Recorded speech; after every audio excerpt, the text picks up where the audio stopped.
Hey guys, I went to the doctor recently and I'm legally considered stupid now. And to prove I'm not lying, I'm going to review Pirate Adventure 2 instead of Sonic Adventure 1.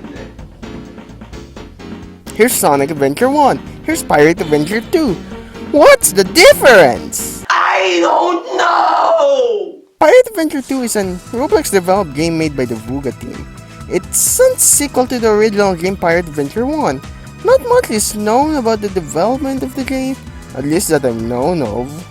Starting off the game, we get greeted to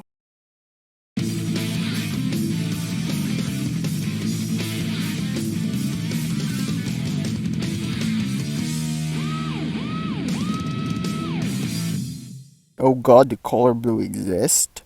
We first see Professor Bacon here taking the Alpha Gamer card, which will result in Blacktopia disappearing.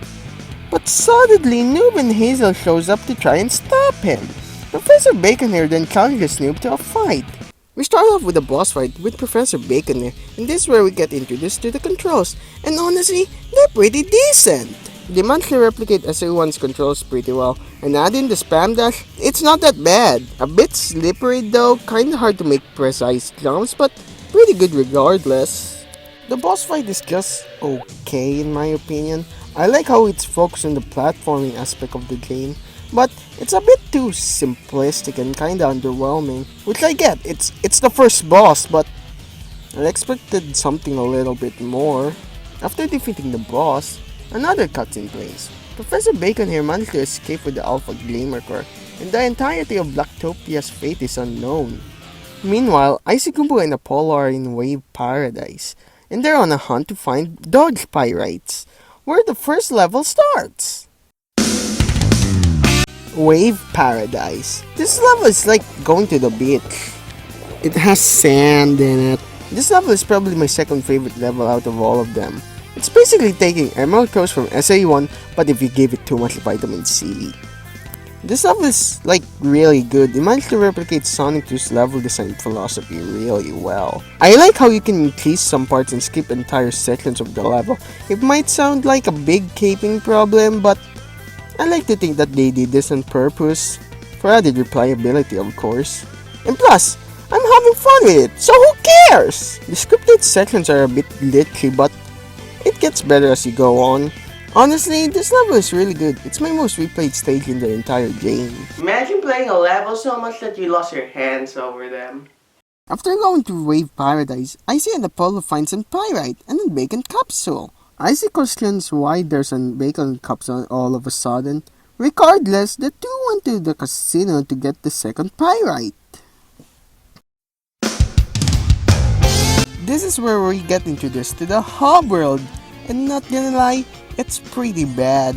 Sure, it has the hint orb thing, but I didn't even know it existed.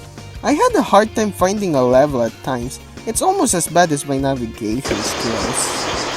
This is Burger King, this is Wendy's! Honestly, I feel like it would have been better if it weren't added at all.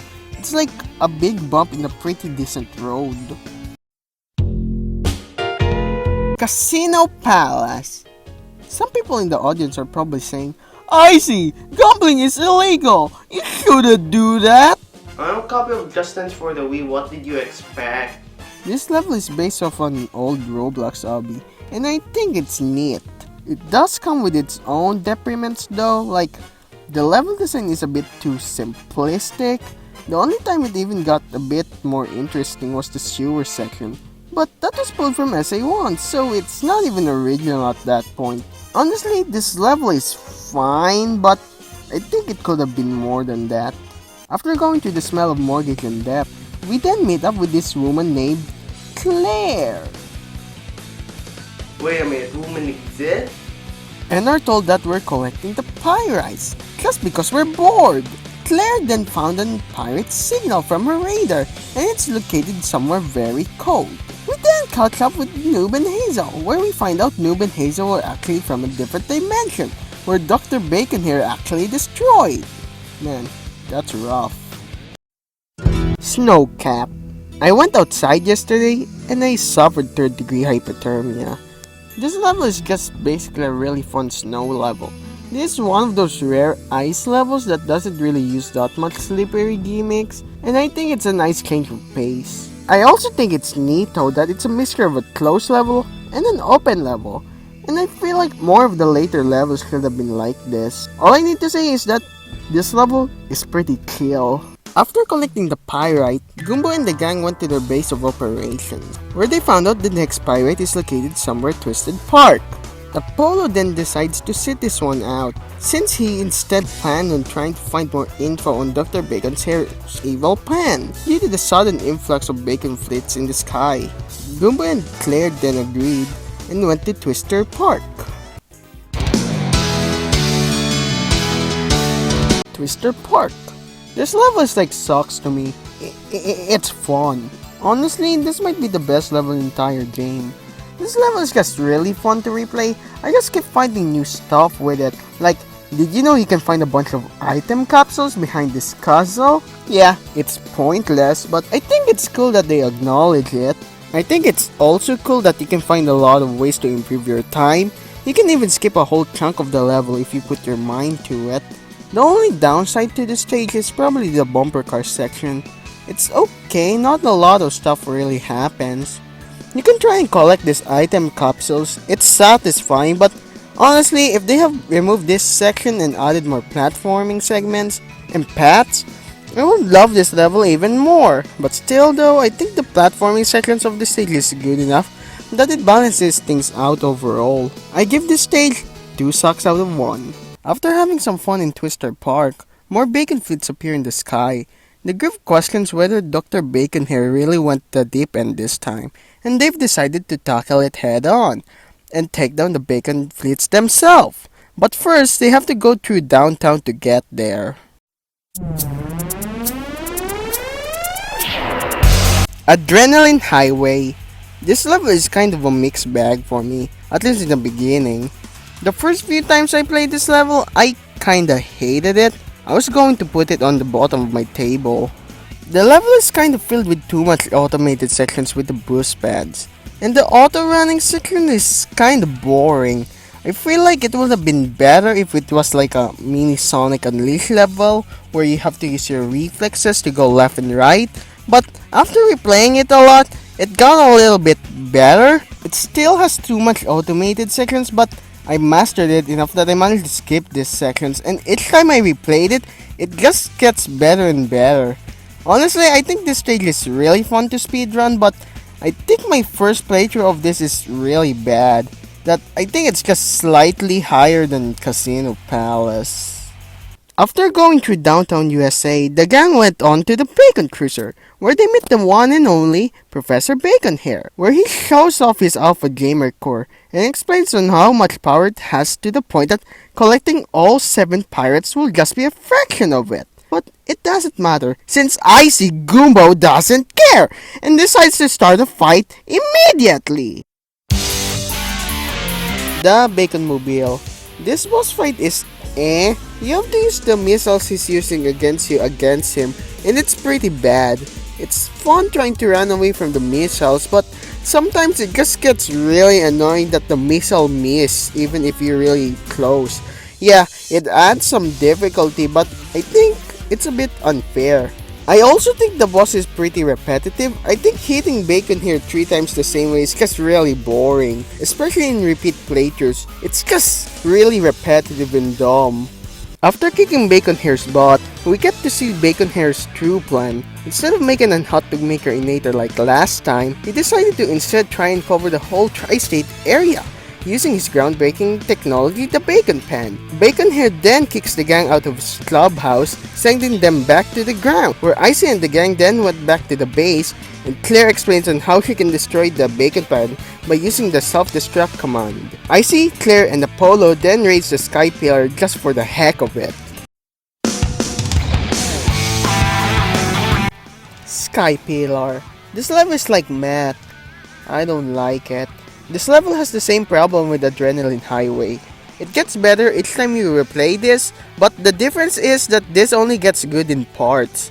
I didn't like the first part of the level at first, but now I just think it's okay. The level uses a bit too much bottomless pits, and it gets annoying after a while, and I really don't like this section. It's pretty repetitive since the last checkpoint is here. and the next checkpoint is pretty far away. So each time you die, you just have to suffer through this section a lot. Honestly, it just leaves a bad taste in my mouth. After raiding Sky Pillar, Claire then tries to hack the whole bacon pan and make it self-destruct, but she then gets interrupted by Noob and Hazel. Oh, son of a kiss! They then explain that they're doing this just because they're a bunch of poppycocks. They then send Icy into the Lost Temple. Lost Temple. I don't like this level. This level is basically just a slightly more tolerable version of Lost World from SA1. I really don't like this part. It's just really annoying, especially with the water.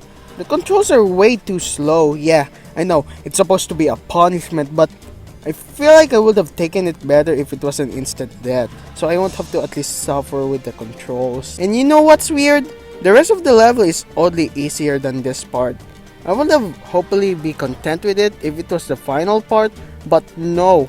This section is just really close to the beginning, and this level is just bad, like really bad because of that. After going through hell, we meet this strange and elusive creature called the Pet, which he explains that he's the protector of pets of all time, and reveals that he was the one who took him out of Icy's limbo and sent him here. The Pet then gave Icy and Pyrite and then sent him back to the bacon pan alongside with his friends. Icy then explains everything to his friends and they blast off to the final bacon.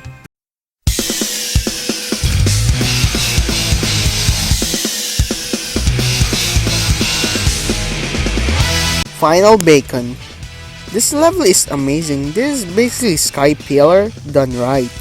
I really like the platforming here. Unlike Sky Pillar, it doesn't overdo with the bottomless pits. These lasers are kinda annoying at first, but I kinda grew to like it. I like the fact you have to use your reflexes and roll under them. I think there should have been more of that in the game. I kinda think the roll move is kinda underutilized. The way they managed to make it feel open and free with it actually being linear kinda impresses me. I like how fun and smooth playing this level is. It just has that rhythm, you know. Honestly, this level is a great appetizer to an okay final boss. After going through Final Bacon, Icy and the gang find the last pirate gem. They then go into Bacon Hair's room and see Noob and Hazel having a friendly chat with our good old pal Dr. Bacon Hair. Icy and the gang then join the conversation, just like a little kid trying to be an adult. They all then team up to beat the heck out of Dr. Bacon Hair. What a bunch of asses.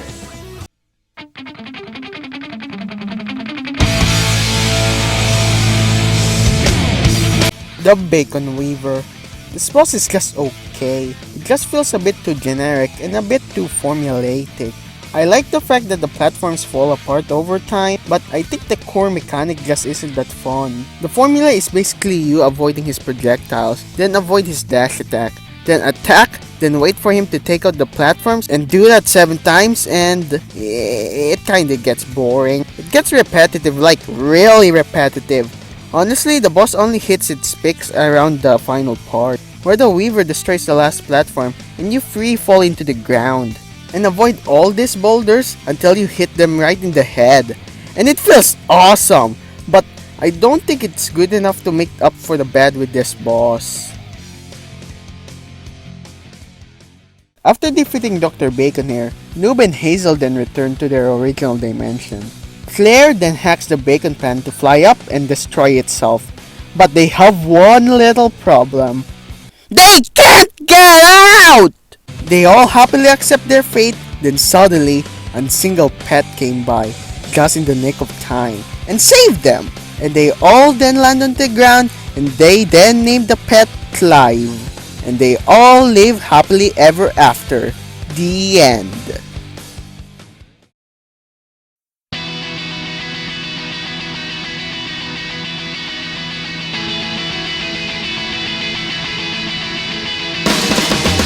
Honestly, this game is pretty decent overall. There are some bad here and there, but not gonna lie, I had some fun with it. I feel like this is an example of something that you should never underestimate and avoid. Most people would just see this game as another Sonic Adventure ripoff, but it's more than that. The level design is fun, the controls are decent, the characters are likable as heck.